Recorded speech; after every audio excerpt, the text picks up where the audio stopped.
my gosh. Thank you, Mimi, so much. I mean, future President Michael Michelle Harris. Okay, before I get into this, I just want to say this prompter thing, I predicted it. And when it was going on initially, I was like, this is why I have cue cards, and this is what I did. Because I was watching Reese Witherspoon and seeing, like, in her speech, I'm totally off book right now, whatever, I'm just gonna say it.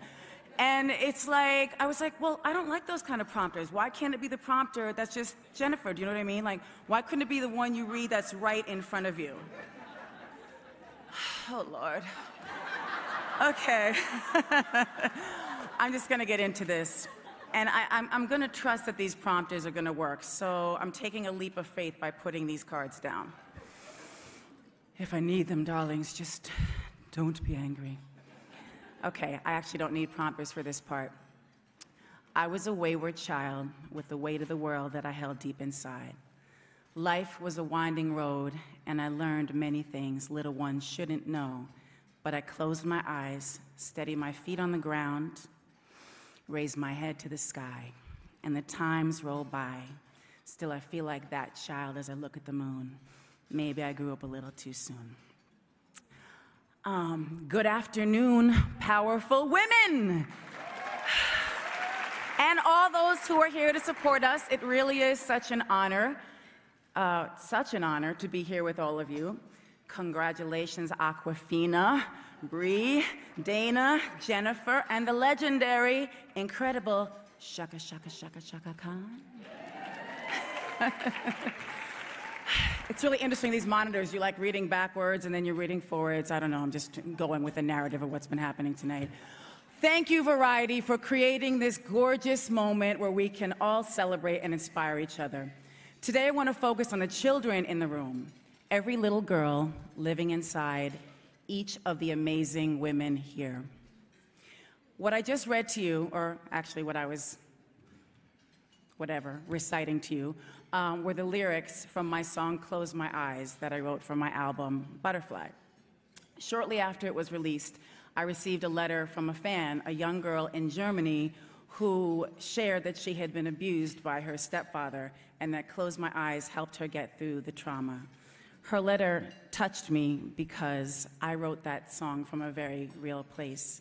I wrote it and many other songs to work through my own trauma. I wrote that song for all the children who saw things they shouldn't see, who were forced to grow up too soon. When I was a little girl, I would go on walks alone and come up with melodies and words and sing to myself. Writing songs and singing were my escape. It was my release. It was how I survived, and it still is. My mother was a gifted opera singer who was also a bit bohemian, if you will. She sent me to a publicly funded sleepaway camp because we didn't have any money, and it was a total nightmare. I would elaborate more, but we'll all be here till dinner. Needless to say, it didn't work out. Then when I was about 10 years old, my divorced parents scraped enough money together to send me to a performing arts camp, and my life changed. Camp was a reprieve from the unsafe and unpredictable environment I was living in. It was a solid ground beneath my feet, fresh air to breathe. It was sky above my head, but most importantly, it was an opportunity for me to invest time and training into my dream to be a singer and songwriter, a vision I've held since I was 4 years old. Being around other kids who shared my passion for music and having professionals who nurtured us and saw us as serious artists gave me the support I needed to pursue my career full on at an early age. Going to camp was an incredible learning experience. I performed in a production and even got a leading role as Huddle in Fiddler on the Roof. I was thriving until the racist choir director saw my black father, and then I never got a leading role at that camp again, but that's another luncheon. That's a whole nother luncheon. It's been said, it's hard to be what you can't see. Camp Mariah is a career awareness camp, giving kids the opportunity to see what they can be, and it provides direct access to people doing all kinds of wonderful things. with their lives. People across all industries and backgrounds share their journeys and stories of success with inner city kids who come from impoverished backgrounds. This camp empowers these children with the knowledge that all things are possible. You don't have to be defined or confined by your environment, by your family circumstances, and certainly not by your race or gender.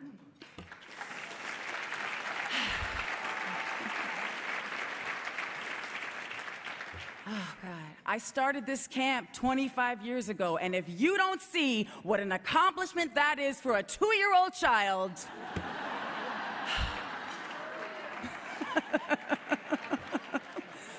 oh my gosh, okay. I've been blessed. I mean, it's true, but I've been blessed to witness thousands of kids have a space to breathe, run through fields of green grass, and believe in who they can be. And that is one of the greatest honors of my entire career. From my first Christmas concert fundraiser at St. John the Divine in Harlem in 1994 to prima ballerina Misty Copeland joining me at camp just a few months ago, to the many camp counselors, the administrators, the kitchen and maintenance staff. It takes a village to run a camp. And I'm so thankful for them doing the day-to-day. They are the real heroes of Camp Mariah.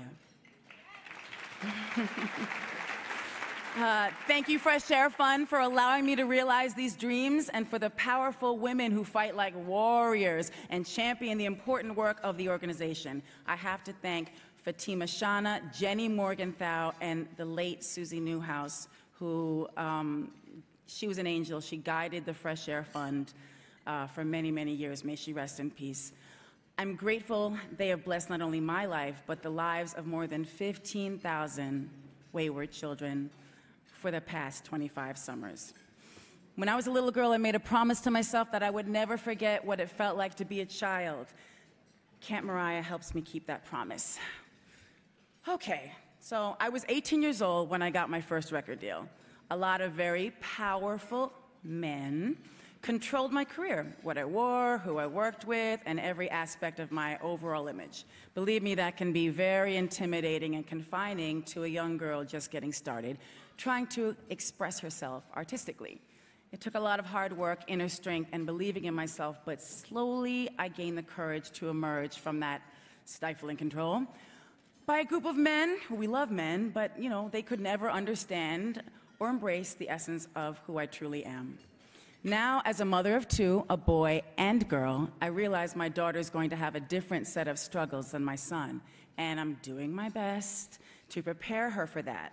So on behalf of her, Miss Monroe, Roro, as we call her, on behalf of her, I want to thank each woman in this room and all the women who have come forward with their truths, their harrowing experiences, and above all, their triumphs over the misogynistic society of corporate asses that we deal with every day.